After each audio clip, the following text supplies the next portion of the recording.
안녕하세요. 연구 동아리 클릭탁탁 성과 발표를 맡은 팀장 이재석입니다.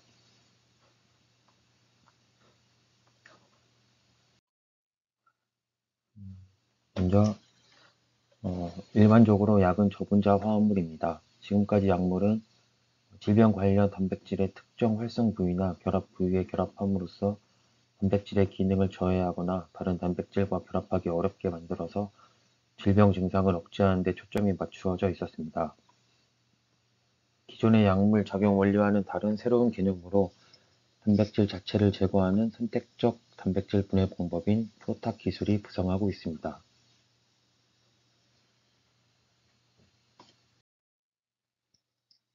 프로탁 기술은 진핵생물이 가지고 있는 단백질 분해 기작 중 하나인 유비키틴 프로테아좀 시스템을 이용해 표적 단백질을 선택적으로 분해합니다. 여기에서 유비키틴은 아미노산 76개로 이루어진 작은 단백질인데 주로 다른 단백질에 달라붙어 그 단백질의 분해를 촉진하는 기능을 합니다.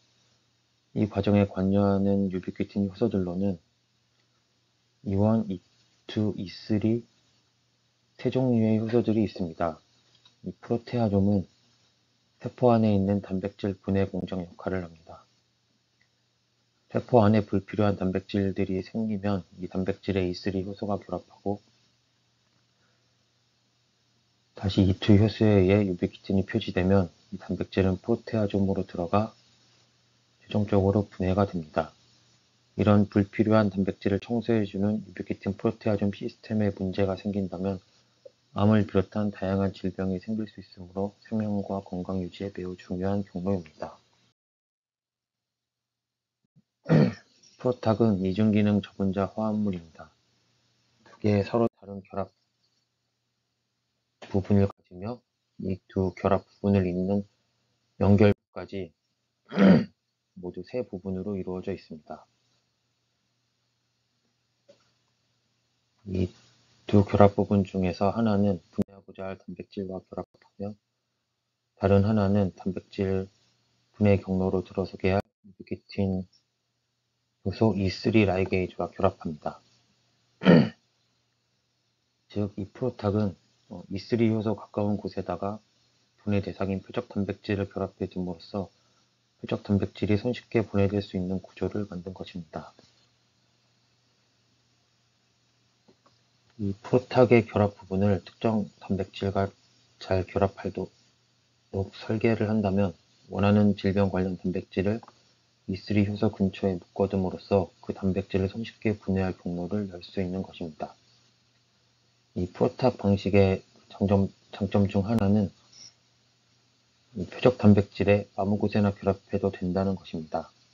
기존 약물은 반드시 단백질의 액티브 사이트나 바인딩 포켓과 같은 특정 부위에 결합해야 약효를 낼 수 있었지만 프로탁은 표적 단백질을 붙을 수만 있으면 아무 곳에나 결합해도 되기 때문에 훨씬 손쉬운 방법입니다.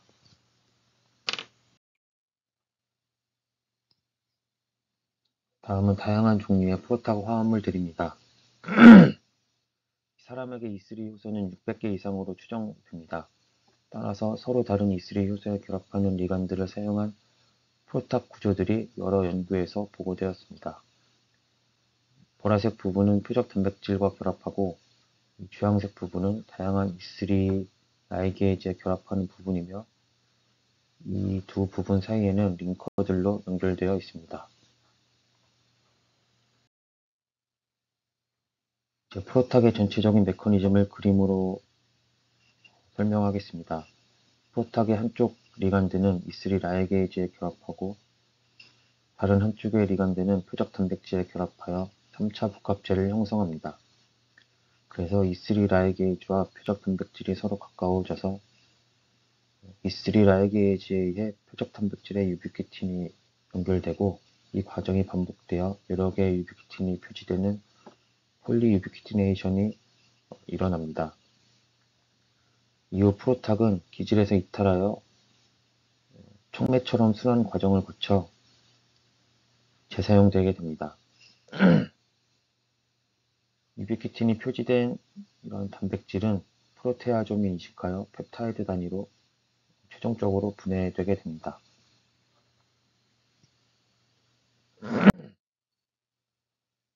프로탁의 그 한계는 일반적인 저분자 약물보다 큰 분자량을 가지고 그로 인해서 세포 투과성과 용해도, 그리고 대사 안정성 등과 같은 약물이 가지는 특성에 제한이 있어서 생물학적 이용 가능성에 한계가 있다는 것입니다. 따라서 저희는 생물 직교 반응, 바이오 오소고널 클릭 리액션을 이용해서 서로 다른 두 개의 저분자 물질들이 세포 내에서 결합해 하나의 완전한 약물로서 작용하게 된다면 이 프로탁이 가지는 한계점을 극복할 수 있을 것으로 기대하였습니다. 그러기 위해서는 다양한 클릭 반응 중에서 어떤 클릭 반응을 선택하는지가 중요합니다. 저희는 사이클로프로펜과 테트라진 간의 클릭 반응을 이용해서 세포 내에서 E3 라이게이즈 리간드와 표적 단백질 리간드가 조립된 다음에 표적 단백질 분해제가 완성되도록 하고자 하였습니다. 이러한 개념을 증명하기 위해서 BRD4 저해제인 JQ1과 CRBN 리간드인 탈리도마이드를 이용할 계획을 세웠습니다. JQ1에는 사이클로프로펜 유도체들 뿐만 아니라 링커의 길이가 다양한 화합물들을 합성하였고, 탈리도마이드에는 테트라진을 연결하고 링커의 구조를 다양하게 합성하였습니다. 이런 링커의 길이를 최적화하는 것은 표적 단백질 분해제, 프로탁 개발에 매우 중요하다는 사실에 기초하여 다양한 화합물들을 합성할 계획을 세웠습니다. 이렇게 합성된 화합물들이 세포 안에 흡수되었을 때 BRD4 단백질을 분해하는지 웨스턴 블라스로 테스트할 계획을 세웠습니다. 기존에 보고된 연구에서는 테트라진과 TCO의 반응을 이용한 클릭 리액션 기반 표적 단백질 분해제가 보고되었으나 저희는 사이클로프로펜에 비해 테트라진과의 반응성이 조금 더 빠르나 실제 생물학 연구에 사용되기에는 사이클로프로펜도 충분하게 빠른 반응 속도를 가지고 있는 것으로 알려져 있습니다. 또한 이 TCO와 테트라진과의 클릭 리액션이 일어난 후 형성되는 화합물의 사이즈는 매우 크며 연결된 두 개의 화합물 간의 각도가 고정적인 한계점이 존재합니다. 사이클로프로펜과 테트라진의 경우는 상대적으로 생성된 화합물의 크기도 작고 연결된 화합물의 각도가 유연한 장점을 가지고 있습니다.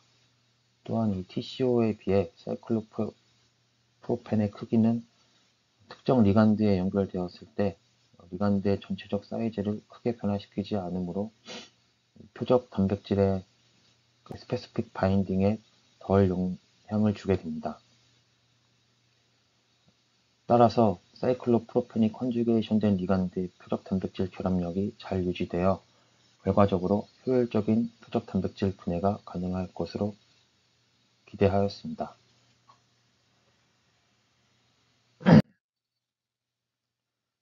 그래서 저희는 총 11개의 컴파운드를 합성하였습니다. 이러한 컴파운드들이 실제 클릭 반응으로 연결되어 단백질 분해 활성을 나타내는지를 웨스턴 블라스로 확인해 봤습니다.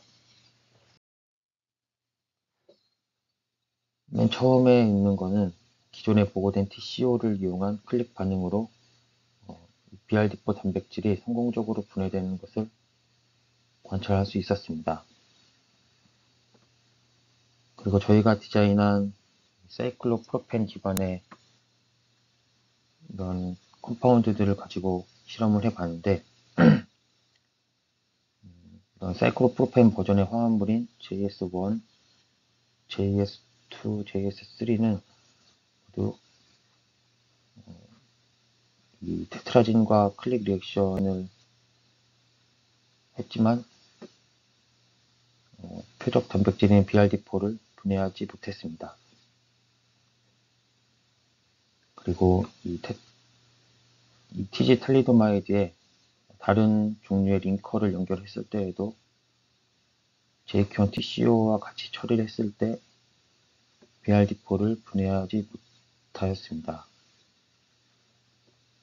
그리고 이 TCO의 경우는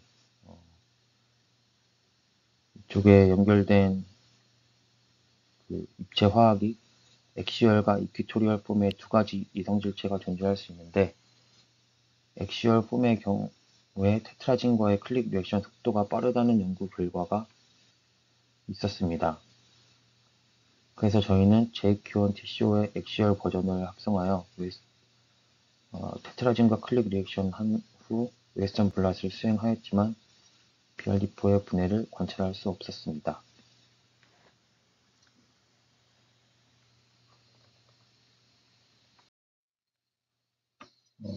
결론입니다. 저희는 사이클로프로펜과 테트라진 사이의 클릭 반응을 이용하여 표적 단백질 분해 활성을 갖는 클릭트 프로탁을 설계했습니다.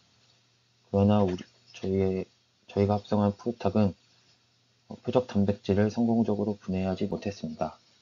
따라서 저희는 클릭 반응이 가능한 새로운 사이클로프로펜 기반의 리간드를 설계해서 표적 단백질 분해 활성을 갖는 프로탁을 개발하기 위한 연구를 계속할 예정입니다. 이상으로 발표를 마치겠습니다. 감사합니다.